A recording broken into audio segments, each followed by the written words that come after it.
Yeah, my upbringing was really quite different, I would say, from my parents. For example, they grew up in the south of India, and then they both saw an ad for a teaching position in Ethiopia, and met in Ethiopia and married there. And I was born in Ethiopia. I still speak the language very fluently, but I'm growing up in a Indian household, and it's a time of no television yet in the city, and my only clue to the larger world outside was in many ways Time magazine, which my father subscribed to, but also novels. And I think I was a precocious reader. I read and I delighted in reading. I loved being transported out of the world I was in.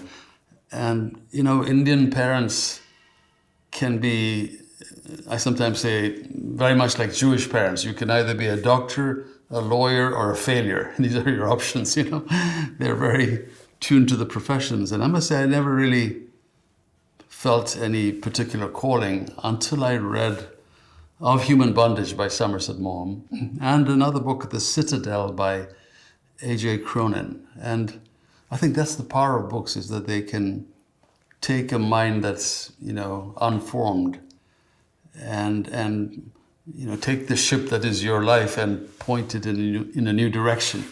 And I felt, even though the medical element in Of Human Bondage is pretty minor, there was something about it that just drew me. The sense that if you entered this profession, you wouldn't have to struggle to find meaning in what you did, that in a sense, this was a romantic, passionate pursuit full of meaning. And I still feel that way. So books were vital to me. I never thought about being a writer. It was never one of my ambitions. And I just loved the idea of medicine, and I love practicing medicine. I think literature is clearly something that's transnational. I think if a book resonates for you or for me, it's almost always because there's a truth in there that echoes with something to be true, but you've never seen it defined that well. And even a book set in a very foreign land to you still usually has archetypal figures that echo with archetypes in your own life. I think Camus said, and I'm paraphrasing him, he said, "Fiction is the great lie that tells the truth about how the world lives." And I think that's very true. So you can read Moby Dick in Ethiopia or in Denmark or anywhere, and there is a story about ambition and power and misguided ambition.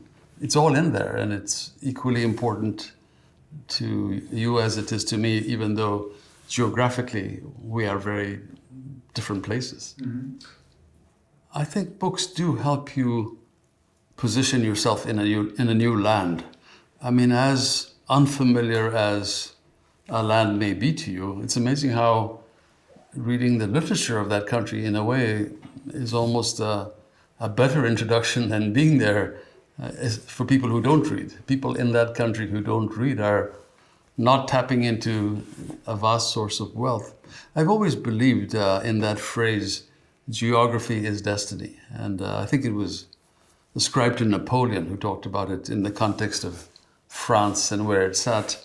But in my parents' life, geography was destiny. They moved from India at the time of independence from Britain because there were no jobs.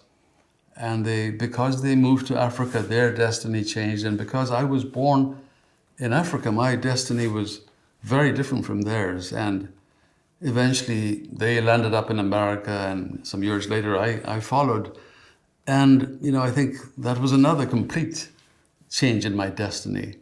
And especially as a writer, I felt that something about America, as opposed to some of the places I'd lived before, gives permission to the immigrant to sort of find their voice. Even if it's not the voice of America, it's the voice that they're bringing. The geography allows this to happen. It's a very common observation. You can see it with everybody from, I can list so many writers who arrived in America and found their voice, from Nabokov to, many others. It is interesting that you can have a book that's so regional, set in the Congo or South India, and yet have universal appeal. And I think that's partly because, as we said, the novel is a justice dealing machine. So we love when justice is being dealt wherever it happens to be. But the novel is also a truth telling device. It's a form of instruction. We use stories to raise our children. We are, growing more sophisticated as we grow older to tell better stories. So stories are universal, and I think even if they're very specific, there are recurring archetypal themes of the father, the mother, the wanderer, the obstacle, the demon, so they keep recurring in every single culture. I think Jung made this observation about how, although we dream, we seem to have the same symbols in all our dreams, and we seem to have the same archetypal figures that emerge. And I think that operates in fiction as well. The great truth comes out wherever the novel happens to be set. Mm-hmm. Yes, I think that it's a paradox that I would come to medicine because of a book or a certain novels, and then at some point, medicine would bring me to being a writer of books. But by the way, it's actually not unusual for many physicians of my era, I think in Europe, America, everywhere, to speak of a book that brought them to medicine. And that book was often Arrowsmith in America, or it was a book called Microbe Hunting, whereas in the Commonwealth it was The Citadel, which I mentioned. But in my case, when I was a mid-career physician working with HIV patients in a small town, I stumbled onto this extraordinary experience of a town of 50,000 people in the mid-1980s, a small rural town, having many more HIV patients than was predicted. And it turned out it was very simply young men from that town had left for jobs, education, but also because they were gay. And they spent decades in the big city, found themselves, lived their lifestyle, and at some point, tragically, the virus found them, and they were now returning home, and I was their doctor. And when I understood what was happening, and when I also was pretty certain this was happening in every small town, I wrote a scientific paper to describe it, and it was widely read and cited. It was an important paper, and yet I knew that the language of science didn't begin to capture the tragic nature of this voyage. It didn't begin to capture, the heartache of the families and the tragic, deaths of these young men who were my age at the time. And most of all, it also didn't capture my own intense feelings of bonding with these young men who were my age, but yet their life had been curtailed. And it was the moment that I decided I wanted to write, because science could only take it that far, and yet there was a truth that needed broader telling. Well, medicine used to be full of colorful metaphors, and metaphors have an important function. They allow the strange to be familiar to somebody else by using a metaphor. And I love that old metaphorical power of medicine. You have so many beautiful descriptions, such as the strawberry tongue of scarlet fever that becomes a raspberry tongue the next day, or the peau d'orange appearance of the breast in breast cancer, and the apple core lesion of the colon. That's just fruits. We can go to non-vegetarian stuff, hundreds of colorful metaphors. But an interesting thing has happened in the years that I've been practicing, 40 plus years. So many new diseases, so many new ways of looking at the body, imaging. And I can't think of more than 2 colorful metaphors that capture this. We have a lot of acronyms and, shorthand descriptions of things, but not metaphors. And to me, it seems like a very, very telling atrophy of the medical imagination. We have become very technologically driven, but we've lost an important imaginative function that I think is charming it's a very important form of communication. So maybe in a way, I think my writing was an attempt to make up for this lack of communication around things technical.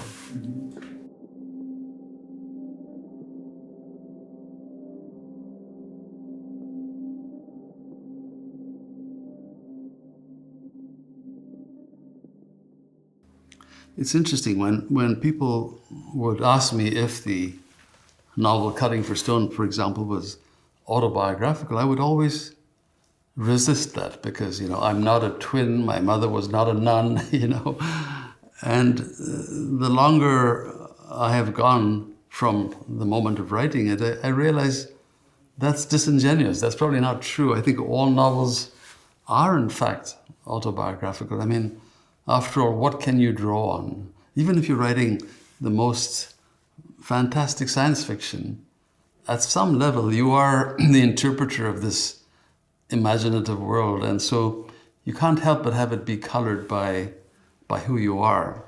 In my case, I think with that novel, Cutting for Stone, I was very clearly following historical moments that I had lived through, but I was placing characters in the place of those moments, and so I could speak to them with some authority. And I think there are many analogies.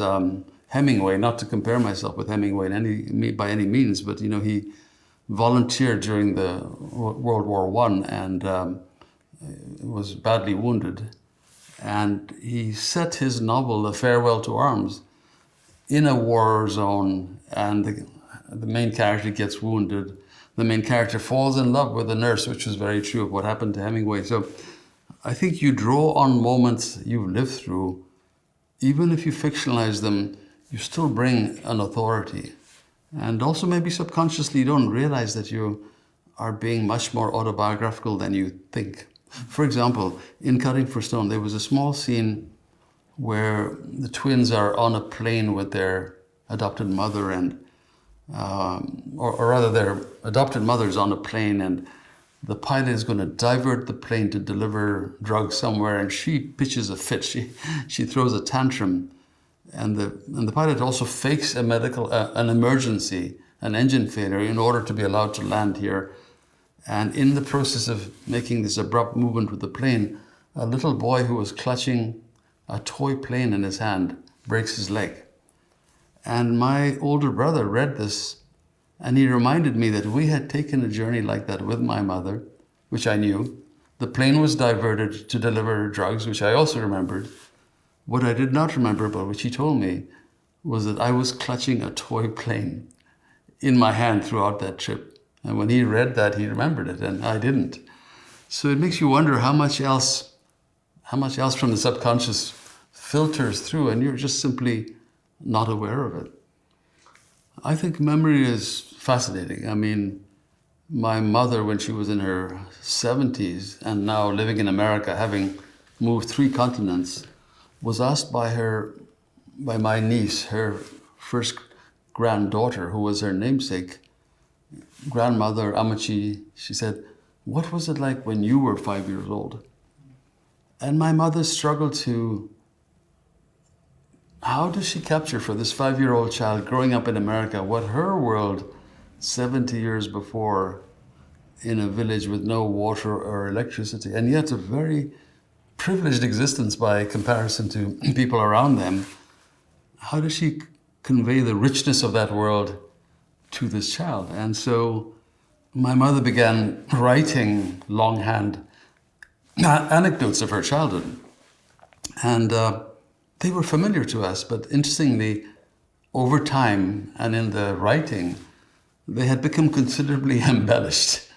Now, who's to say that she hadn't tapped into some deeper wells of memory, or how much of it is invention? I had a writing teacher, Frank Conroy, who used to say that all memory is artifice. Even when you think you know, there might have been 10 observers to the same scene who will see it very differently. And I asked him this question because Frank Conroy had a wonderful best-selling book called, I believe it was called stop time, and it was about his childhood, and he was describing a yo-yo competition and all the details. And I said to Frank, I mean, this is nonfiction. How can you be so sure it happened that way?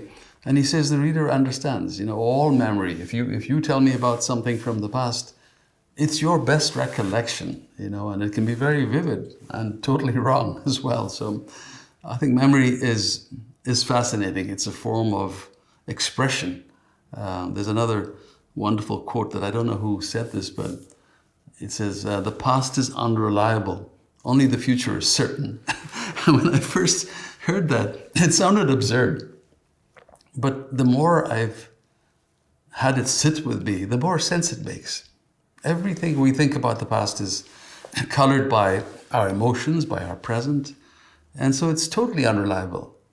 And only the future, in the sense that it's not happened yet, is pretty certain.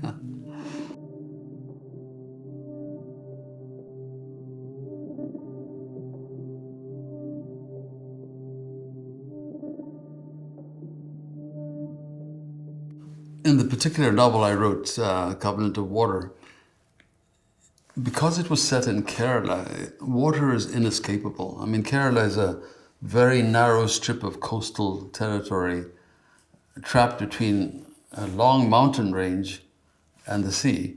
And there's 42 rivers that come down, and they form an incredible latticework and network of canals and backwaters. And so in the days before there was much in the way of modern transportation, and even now, water was the great highway. And, so this was like, to me, a giant circulatory system in Kerala, where the monsoon is the beating heart of the monster, and all these little canals and rivers are the blood vessels.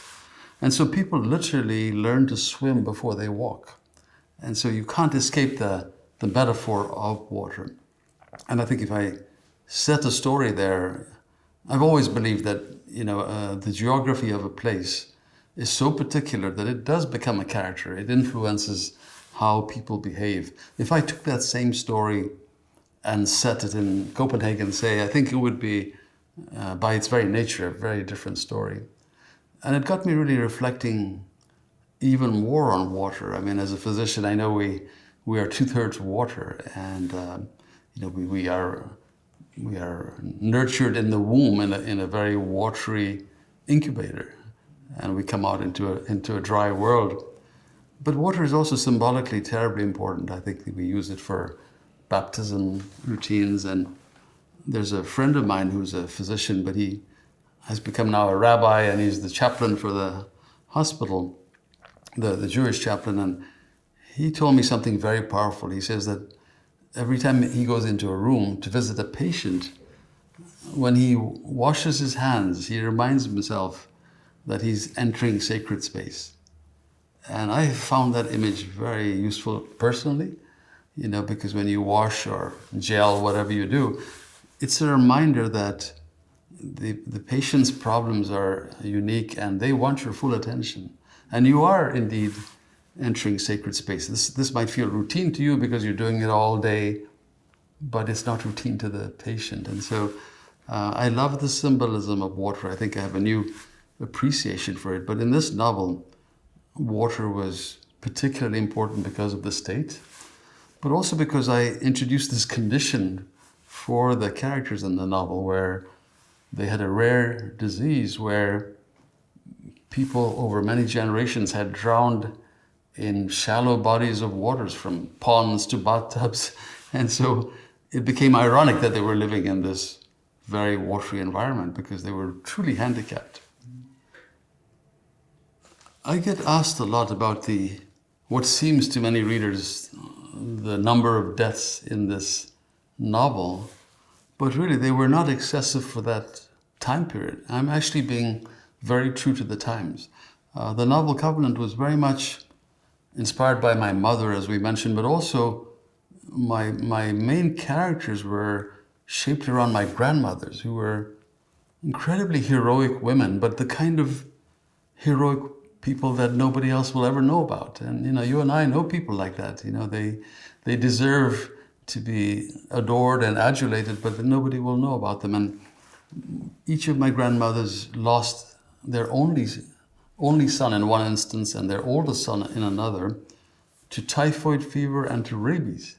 My father remembers his older brother getting bitten by a dog. My father was very young and he was protecting his brothers, and this dog he was chasing away nipped him, and he developed this raging encephalitis and died, a month later. And, his mother, imagine having to live with that. And somehow these women went on because their faith was so solid, the sort of faith that I'm envious on. I mean, to them, the religion in the Bible wasn't metaphorical. It was as solid as this. You could lean on it, and it gave them an awesome strength and a sense of inevitability that they had to go on. There was never a thought of, I've had enough, I can't do this anymore. And I found that so admirable. I think we are much weaker these days in a sense than they were.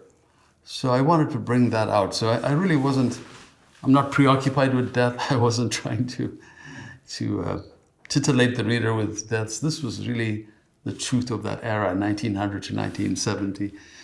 I feel though, as a physician, many of us in Western societies are much more in denial of death than previous generations, where it was very much accepted that it was not just inevitable, but it was something to prepare for and that it would happen.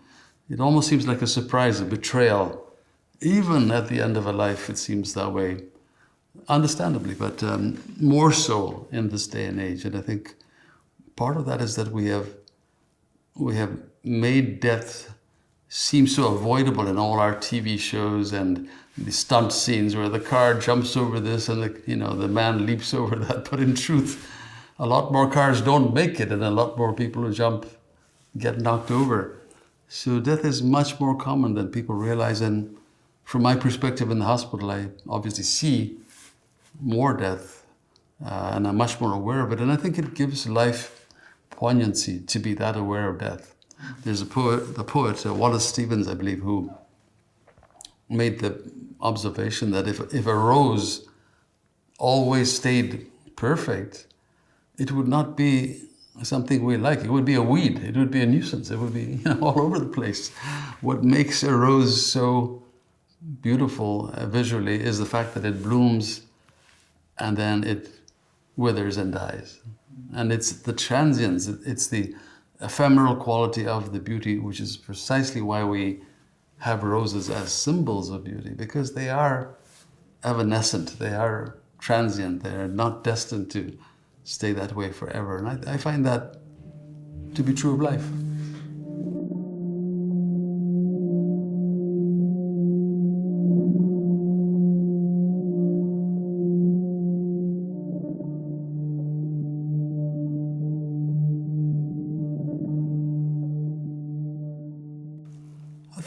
I think I've always believed that that the function of medicine is much more than the dispensation of cure. It's more complex than that. I think I love the sense that medicine is very much art and science. You're not dealing, as famous physician William Osler said, you're not dealing with it's not important to know, he said, what disease the patient has. It's important to know what patient has the disease, because the diseases manifest completely differently in different people, and knowledge of that person is what makes medicine so interesting. The old term for what we do is called the ministry of healing, and the danger of our wonderful technological advances, which I embrace. I mean, I practice in a cutting edge, new discovery kind of place at Stanford, but it doesn't diminish the fact that for the individual patient coming there with a scary new development, they don't need the technology just handed to them, like a menu.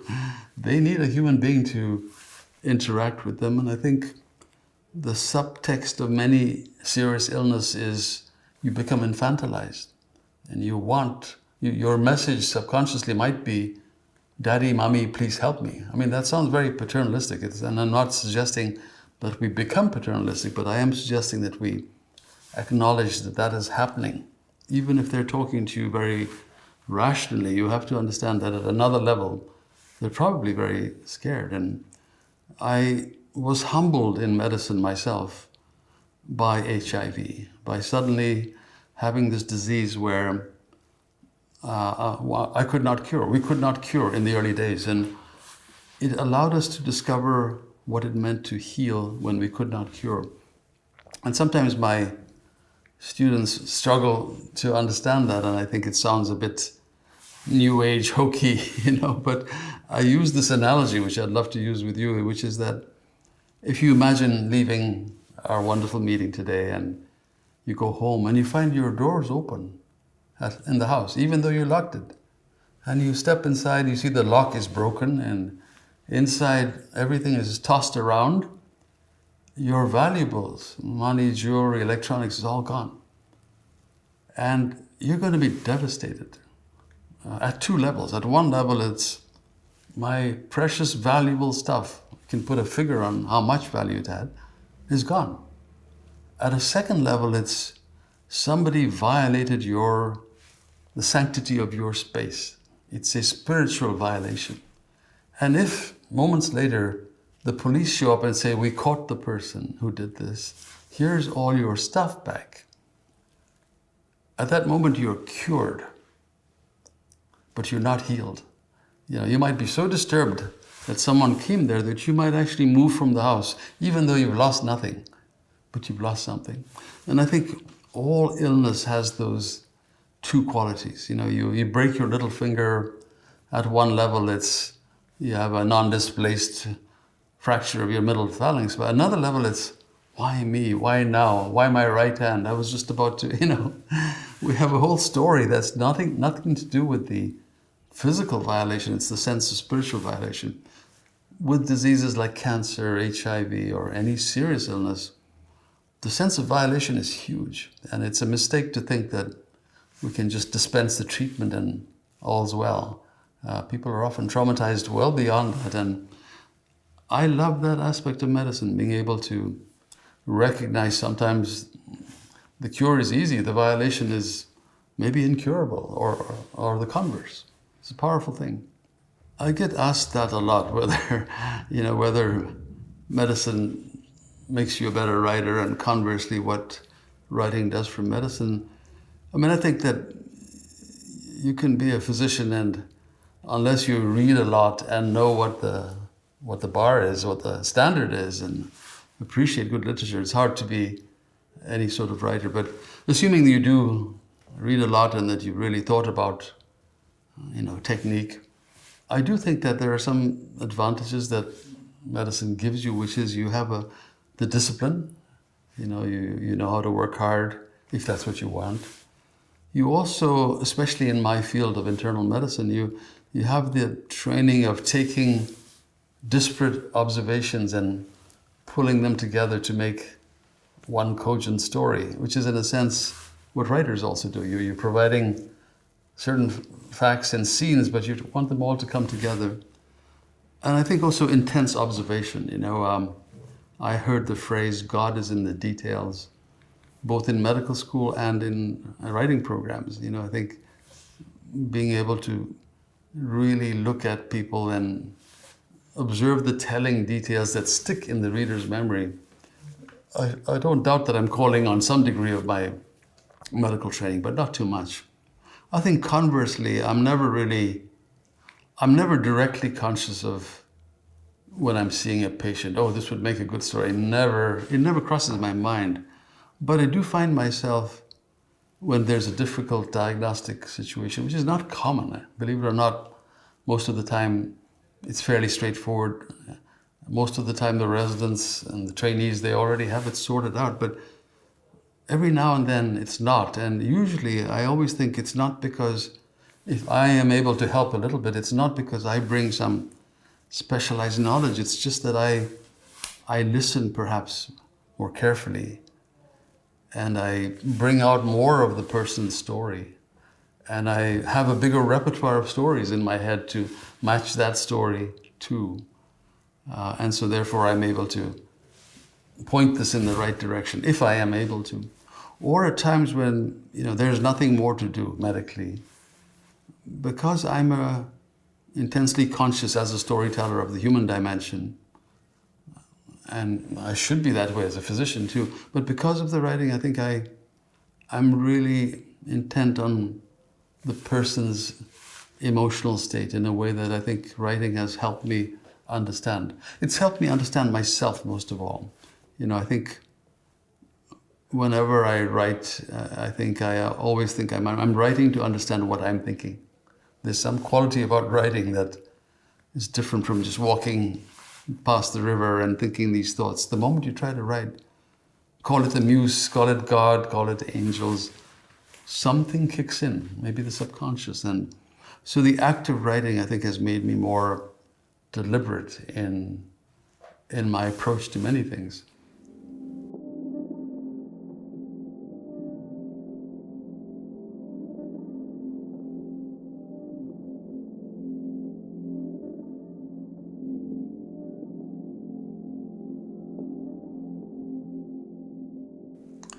I do believe that literature has an important role in societies, and you can address this in the converse.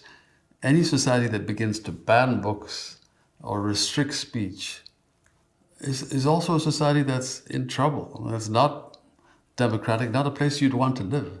And it's ironic, the country that I've made my home for so many years, I'm a citizen of the United States, we are banning books in schools, and it's strange. People who have not read the books are banning them because of the presumed content.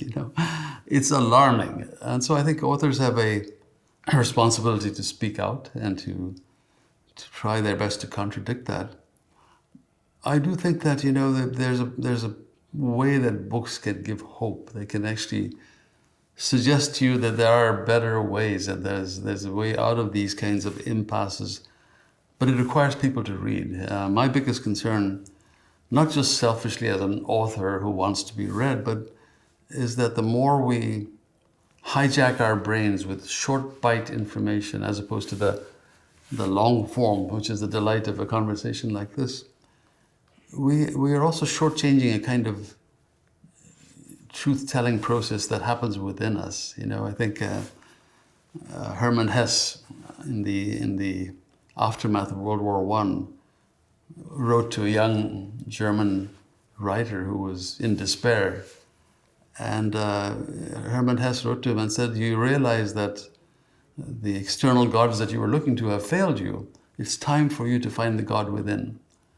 By which I think he meant that, there are deep existential truths that are within us, and novels are a wonderful way for us to read ourselves.